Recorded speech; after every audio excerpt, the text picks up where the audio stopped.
হাসরে যখন বিচার কাজ শুরু হবে তখন সর্বপ্রথম হিসাব নেওয়া হবে নামাজের। নামাজ হলো ভেস্তের চাবি, তা আমরা সকলেই জানি, কিন্তু জানা সত্ত্বেও আমরা নামাজ পড়ি না। প্রিয় নবী হাদিসে বলেছেন, বেনামাজিদেরকে দুনিয়াতেই 5টি শাস্তি দেওয়া হবে। বেনামাজিরা দুনিয়াতেই এই 5টি শাস্তি না পাওয়া পর্যন্ত মৃত্যুবরণ করবে না। মৃত্যুর আগে তাদের এই শাস্তি ভোগ করতে হবে। প্রিয় নবীর এই হাদিসটি অবশ্যই শেয়ার করে দিবেন। প্রিয় নবীর হাদিস জেনে যে ব্যক্তি অন্যের কাছে শেয়ার করলো না, তাকে প্রিয় নবী উম্মত বলে পরিচয় দিবে না। আমরা জানবো এবং অন্যকে জানাবো। এবং আপনি যদি প্রিয় নবীর উম্মত হয়ে থাকেন তাহলে অবশ্যই আলহামদুলিল্লাহ কমেন্ট করবেন। তো চলুন বেশি কথা না বলে শুরু করি আজকের ভিডিও। আজকে আমরা জানবো বেনামাজি ব্যক্তিদের দুনিয়াতে কোন 5টি শাস্তি দেওয়া হবে। বেনামাজি ব্যক্তির সর্বপ্রথম যে শাস্তি হলো সেটি হলো তার কোনো দোয়া কবুল হবে না। সে আল্লাহর কাছে যতই দোয়া করুক না কেন তার কোনো দোয়া আল্লাহর দরবারে কবুল হবে না। 2 নম্বরে যে শাস্তির কথা বলা হয়েছে তা হলো তার নেক কাজের কোনো বদলা দেওয়া হবে না। প্রিয় দর্শক, ধরুন আপনি কিছু পাওয়ার জন্য নেক আমল করলেন,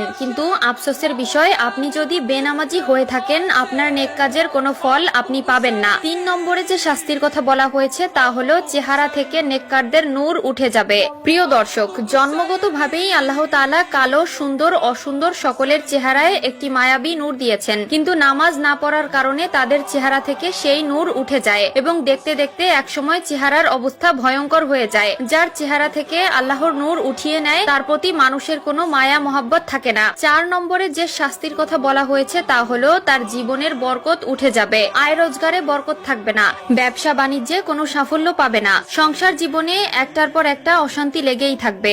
যতই ইনকাম করে ততই মনে হয় যেন কোনো সফলতা পায় না। এর মাধ্যমে বোঝা যায় আল্লাহ তাআলা তার জীবন থেকে নেক বরকত ছিনিয়ে নিয়েছে। 5 নম্বরে যে শাস্তি দেওয়া হবে তা হলো কোনো নেককার বান্দাদের দোয়ার মধ্যে তার কোনো হক থাকবে না। যে ব্যক্তি বেনামাজি তার জন্য যদি কেউ দোয়া করে সেই দোয়ার ফল সে পাবে না। এমনকি ওই বেনামাজি নিজের জীবনের